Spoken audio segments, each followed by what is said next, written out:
তো বন্ধুরা সবাইকে জানাই শুভ দুপুর। রান্নাবান্না সব কমপ্লিট আর আজকে না অনেকটা লেট হয়ে গেছে, তার কারণ সকালে গিয়েছিলাম স্কুলে।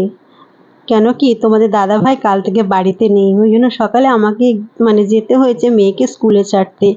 আর তারপরে আজকে ছিল আবার ওপেন হাউস, সকাল থেকে 11টা পর্যন্ত খুব ব্যস্ত ছিলাম।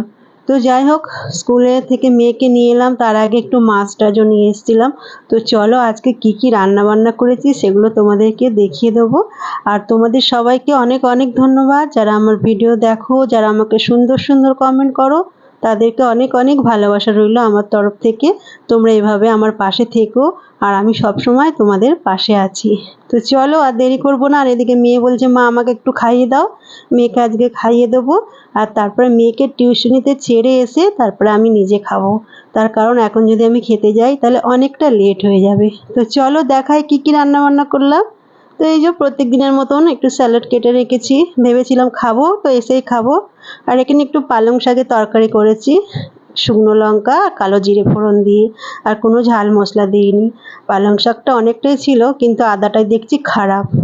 আর এখানে অনেক দিন পর আজকে মাছের ঝোল করেছি, পেঁপে আলু জিরে বাটা দিয়ে, সিলেতে জিরে বাটলাম অনেক দিন পর। আর আলু সামান্য একটু দিয়েছি, পেঁপেটা বেশি দিয়েছি। আলু আমি এক পিস খাবো, পেঁপেগুলো বেশি খাবো। আর মেয়ের জন্য দেখো বড় বড় চিংড়ি মাছ নিয়ে এসেছিলাম, সেই চিংড়ি মাছটা ঝাল করেছি লেবু দিয়ে, টমেটো পেঁয়াজ আর লেবু দিয়ে, তার কারণ লেবু দিলে চিংড়ি মাছের গন্ধটা পুরোই চলে যায়। তো যাই হোক, এই হলো আজকে আমার দুপুরে খাওয়া দাওয়া। সবাই খুব ভালো থেকো।